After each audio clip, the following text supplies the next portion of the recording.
Laksamana Kamalahayati.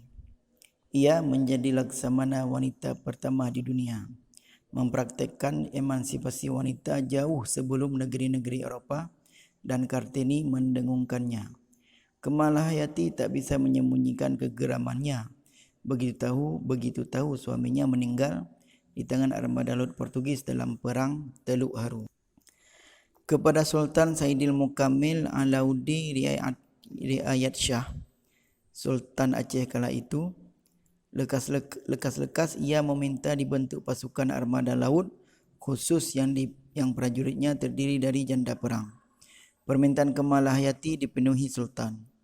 Ia dipercaya memegang jabatan Kepala Barisan Pengawal Istana Panglima Rahasia dan Panglima Protokol Pemerintah. Armada pimpinan Kamalahayati dinamakan Armada Inong Balai atau Armada Wanita Janda. Kamalahayati, wanita tangguh asal Aceh ini, lahir tahun 1585. Namanya memiliki arti istimewa, batu indah dan bercahaya. Dia merupakan laksamana perempuan pertama dalam sejarah Angkatan Laut Indonesia dan dunia. Sepanjang sejarah kemiliterannya, nama Kamalahayati sohor sebagai petarung garis depan yang memimpin 2000 pasukan. Suatu hari Juni 1599, Cornelis de Houtman dan Frederick de Houtman memasuki pelabuhan Aceh. Mulanya, kedatangan dua Belanda itu disambut baik oleh Sultan Aceh. Namun, seiring waktu keduanya banyak membuat ulah. Mereka memanipulasi perdagangan, mengacau dan menghasut rakyat melawan kerajaan. Sultan yang habis kesabaran memerintahkan Kamalahayati mengenyahkan para pengacau Belanda itu dari bumi Serambi Mekah. Pertempuran sengit tak terelakkan. Kamalahayati dan pasukan Inong Balainya merangsek masuk ke atas geladak kapal de Houtman. Mereka lawan serdadu-serdadu de Houtman tanpa mengenal ragu dan takut. Hingga akhirnya Cornelis de Houtman meregang nyawa oleh tikaman rencong Kamalahayati.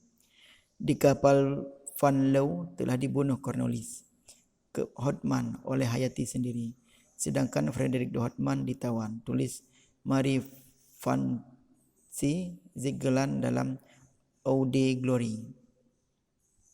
Setahun pasca peristiwa penyerbuan kapal Cornelis de Houtman, dua kapal Belanda pimpinan Paulus van Kardin kembali datang ke Aceh. Mereka merompak sebuah kapal dagang Aceh yang memuat lada, menenggelamkannya dan kemudian pergi begitu saja meninggalkan pantai Aceh. Kamalahayati gagal menangkap mereka, namun menjadi lebih waspada karenanya. Pada 31 Juni 1601, Kamalahayati mendengar kabar kedatangan rombongan kapal Belanda di Aceh. Masih geram dengan ulah Van Kardin, Kamalahayati memerintahkan armada Inong Balai menahan kapal-kapal Belanda tersebut.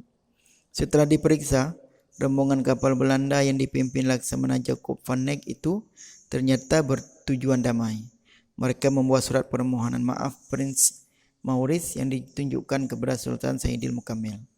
Sultan membuka diri. Kamalahayati ditunjuk sebagai diplomat resmi Kesultanan Aceh. Pada 23 Agustus 1601, terjadi perundingan antara Laksamana Lawrence Beaker, Komisaris Gerard de Roy dari kerajaan Belanda, dengan Kamalahayati.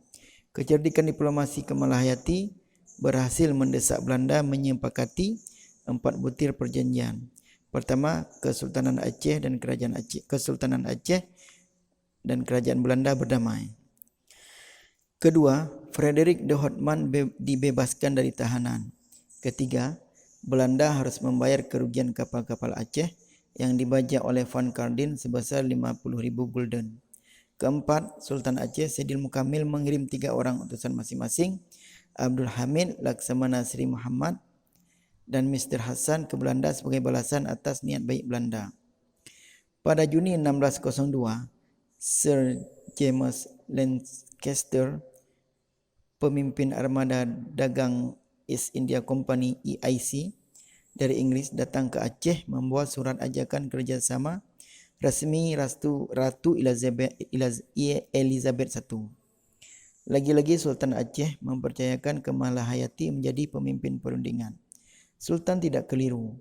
Perundingan yang dipimpin Kemal Hayati membawa hasil baik. Pertukaran tanda mata antara Ratu Elizabeth I dengan Sultan Aceh berlangsung. Sepak terjang Kemal Hayati sebagai panglima perang sekaligus diplomat ulung melambungkan reputasinya. Dunia mengenalnya sebagai palang pintu memasuki Kesultanan Aceh.